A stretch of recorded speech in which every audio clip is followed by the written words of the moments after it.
본문 말씀의 주제를 하나님이 우리 편이 되어주셨다라고 한 제목으로 함께 은혜를 나누고자 합니다.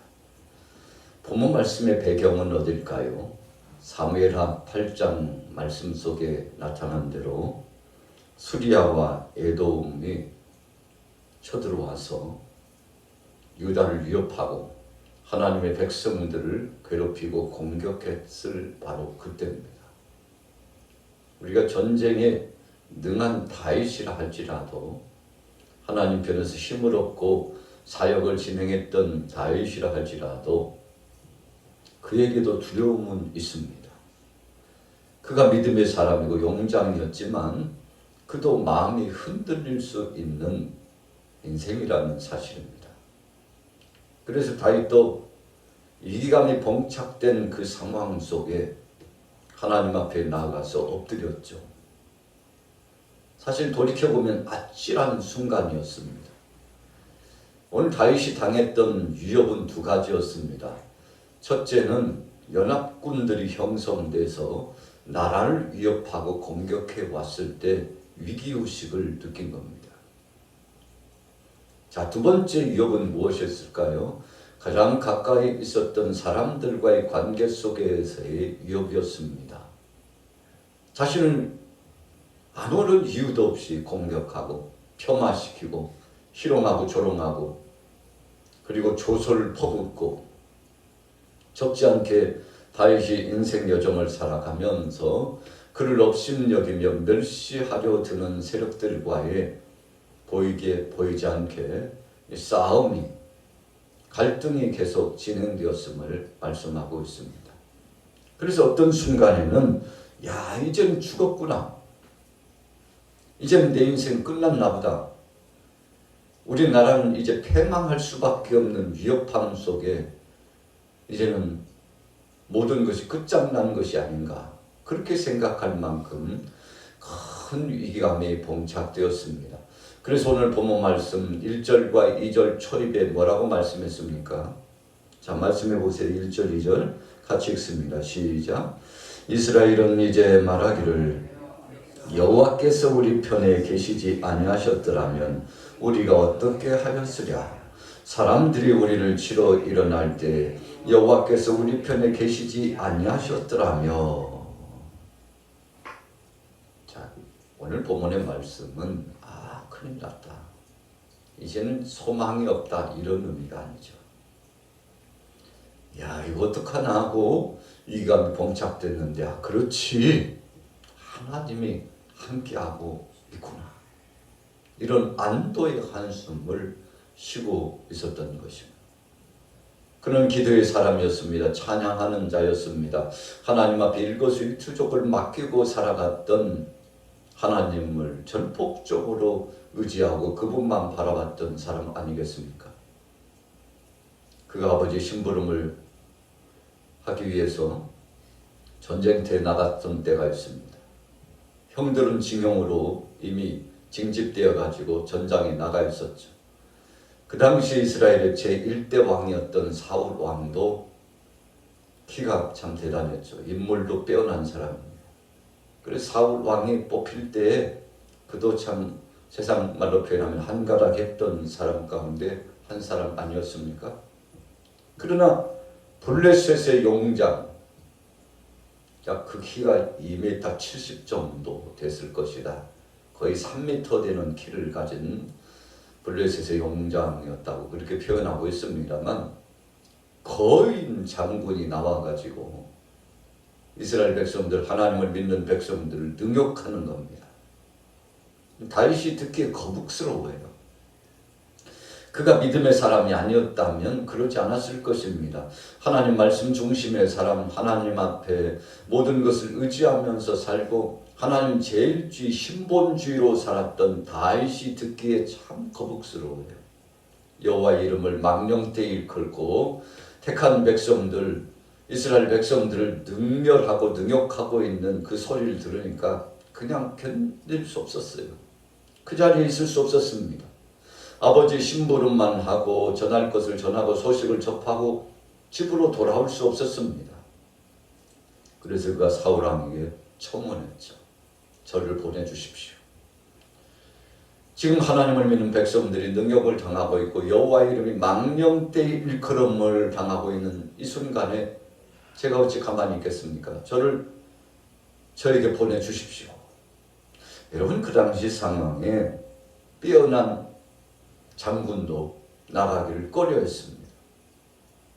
그래서 참 부끄러운 수치를 당하고 있는 그때에 다윗이 자기를 보내달라고 사울 왕이 너무 안타까우니까 자신의 갑옷을 내어줬는데 그거 입어보니까 몸에 맞지 않아요. 오히려 거북스럽고 힘겹습니다. 그래서 갑옷도 벗어 던졌습니다. 왕이여, 저는 이거면 충분합니다. 그리고 준비한 것이 물맷돌입니다. 그리고는 하나님께서 주신 믿음, 생명의 말씀. 그래서 적장 골리앗을 향하여 나가서 호통을 치죠. 너는 칼과 창과 단창으로 내게 오지만 또 네가 우리가 믿고 있는 여호와 하나님을 능멸하고 망령되이 일컫고 있지만 그러나 나는 네게 나갈 때 우리가 믿고 있는 살아계신 하나님 여호와 하나님 그 능력의 주님 이름으로 간다.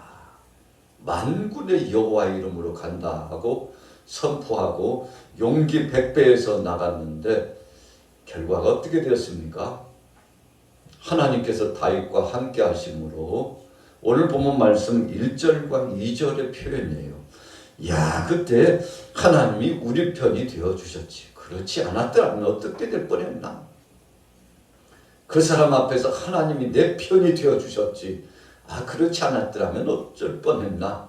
이런 고백을 했던 것입니다. 여러분, 사무엘하 8장에 나타난 대로 수리아와 에돔 연합군들이 쳐들어왔을 때도 마찬가지입니다. 전열이 준비되지 않고 그래서 싸울 만한 태세와 이 전황이 좋지 못해요.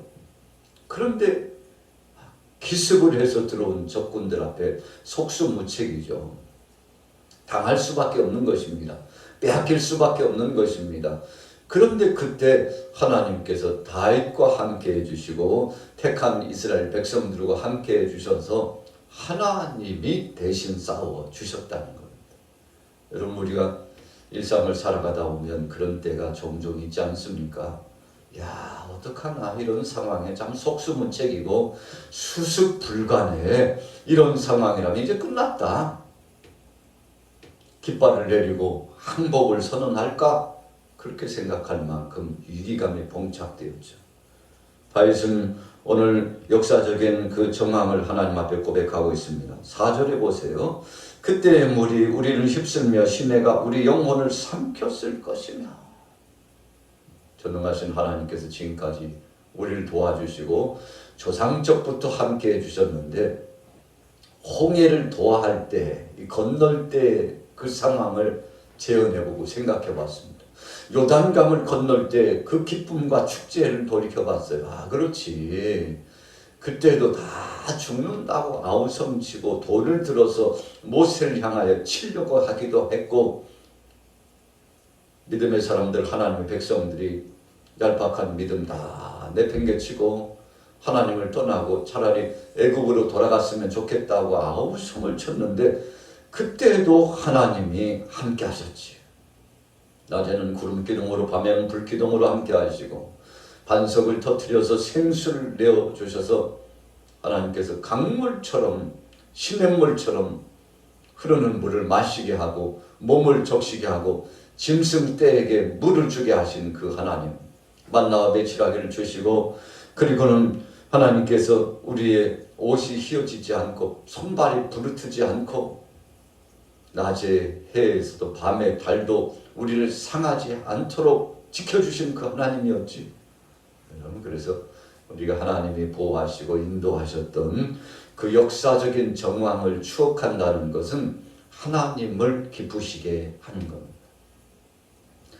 여러분, 입만 열면 불평하고 하나님 없다고 하고 하나님과 우리와 무슨 상관이 있냐고 하고 참 세상에 눈을 씻고 봐도 하나님의 존재 의미는 없다고 말한다면 하나님이 얼마나 슬퍼하실까요? 그래서 예수님께서 2000여 년 전에 이 땅에 오셔서 예루살렘 거리를 다니면서 그 무수한 사람들에게 하나님 나라의 말씀을 전했는데 변화가 되지 않아요. 하나님 앞에 돌아오지 않아요. 계속 충동적으로 죄를 범하고 있는 그 세대를 보면서 이제 앞으로 하나님을 떠나고 배반했던 이 족속들이 심판받을 일을 생각해 보니까 참 안타까워요. 그래서 예수님 말씀하죠. 주님을 향하여서 염려하고 걱정하는 여인들을 향하여서 예루살렘 여인들아, 너희와 너희 자녀를 위하여 울라. 내 걱정하지 말고 너와 너희 자녀들을 위하여 눈물을 흘리며 하나님 앞에 회개함으로 나와라. 지금은 영적으로 각성할 때요, 깨어서 하나님 앞에 나와 회개할 때다. 여러분, 그 주님의 말씀을 듣기는 들었지만 백성들이 깨닫지 못했습니다. 그래서 예수님을 십자가에 못 박으라고 했고, 예수님을 구주로 영접하고 그분을 전하는 많은 제자들을 능욕하고 핍박하고 조롱하게 됐죠. 여러분, 메시아를 기다렸지만 오신 메시아를 영접하지 않았어요. 지금도 팔레스타인 땅에는 메시아를 기다리고 있죠. 통곡의 벽에 가가지고 흐느껴 울면서 하나님 예루살렘을 회복해달라고, 무너진 이 성전을 다시금 재건해달라고. 여러분, 참 어리석은 백성들 아닙니까? 왜 그런가요? 진리를 주고 은혜를 주었으되 진리와 은혜를 마음속에 간직하고 믿음을 보이지 못했던 그 세대들에 대해서는 심판밖에 없는 겁니다. 깨닫지 못한 자는 짐승만도 못하다고 말씀했는데, 여러분, 그래서 돌아와야 될 때 돌아오고 회개해야 될 때 회개하지 않으면 이와 같은 심판밖에는 없다는 사실을 명심해야 되겠죠. 그러나 오늘 본문의 124편의 다윗은 달랐습니다. 하나님 앞에 돌아와서 그분을 찬양하고, 하나님, 야, 주님, 그때 주님이 안 계셨더라면, 우리 주님이 도와주시지 않았더라면 마치 숨을 헐떡이면서 흥분을 감추지 못하고 기쁨을 주체할 수 없어서 희열이 넘치고 개선가를 부르면서 하나님이 도와주셔서 이렇게 승리하게 되었다고 하나님 감사합니다. 오늘 본문에 124편은 감사의 축제의 장이라고 해도 과언이 아닐 만큼 귀한 말씀이죠. 자, 5절 보세요. 그때 넘치는 물이 우리 영혼을 삼켰을 것이라 할 것이로다. 우리를 내주어 그들의 이에 씹히지 아니하게 하신 여호와를 찬송할지라. 골리앗 앞에서 승리하게 하신 하나님을 찬양했죠.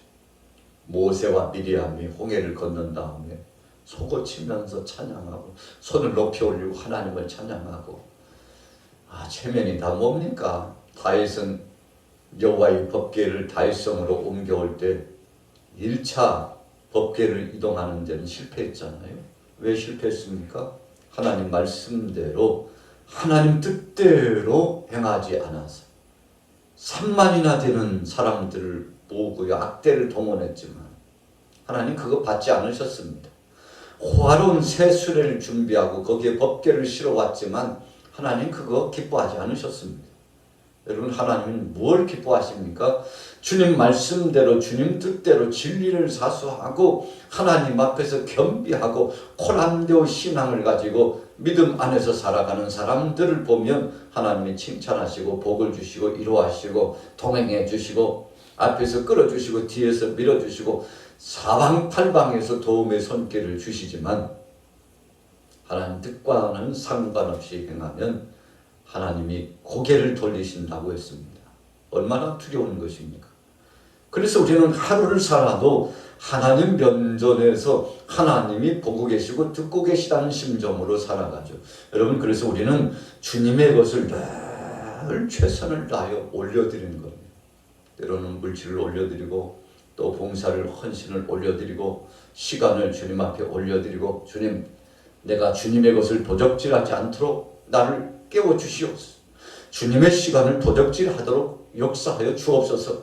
그래서 하나님이 기뻐하시는 예배, 하나님이 기뻐하시는 헌신, 하나님 앞에 서원했던 바 그 모든 것들 허리라도 한 번도 주님 떠나지 않고 준행해 나갈 수 있도록 하나님 오직 주의 영광을 위하여 헌신해 나갈 수 있도록 하나님은 허리라도 소원하고 소원했던 것 꼭 찾으시는 하나님이라는 것, 하나님의 것은 분명히 하나님이 찾으시는 분이라는 사실을 명심하게 하소서. 여러분, 그래서 주님 앞에 드리는 시간 우리가 인색해서 안 됩니다. 어떤 것 중에 아무리 급한 일이 있어도 주님이 받으실 것을 대체할 것은 없습니다. 왜 그런가요? 그 시간이 지나면 다시는 돌이킬 수 없기 때문에 그렇습니다. 우리는 이 진리를 알고 있음에도 불구하고 종종 하나님의 뜻을 거슬 때가 있죠. 여러분, 그 당시에 이게 끝까지 대수로운가? 여러분, 절대 그렇지 않습니다. 하나님은 다 기억하시고 그것을 돌이키시고 찾으시려고 하신다는 것입니다. 그래서 시간 속에서 시간을 찾으시고 때로는 우리의 몸속에서 헌신을 찾으시고 주님께서 일거수일투족을 다 감찰하셔서 마침내 찾으실 것을 찾으시는 하나님. 오늘 다윗은 그분의 속성을 너무나 잘 알고 있었습니다. 여러분, 그래서 주님 앞에 영광 돌렸죠. 자, 결론입니다. 7절 8절 같이 읽어보겠습니다. 시작.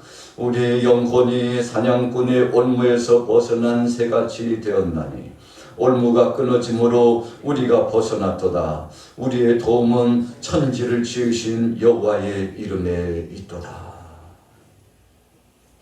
여러분, 우리가 자유롭게 신앙생활하고 삶을 살아가고 있는데 다 주님의 은혜입니다. 이 다윗이요 절실히 느꼈어요. 사냥꾼의 올무와 같은 것이 그를 엄습했습니다. 몸을 꽁꽁 묶는 거예요. 그의 영혼과 정신을 묶는 거예요. 그의 일상을 꽁꽁꽁 묶고 제압하려고 도전해 오는 겁니다. 얼마나 답답할까요? 여러분, 새가 파다다닥 날아갔는데 그냥 사냥꾼이 그 방향에 그물을 딱 쳐놨어요. 그물에 걸렸네요.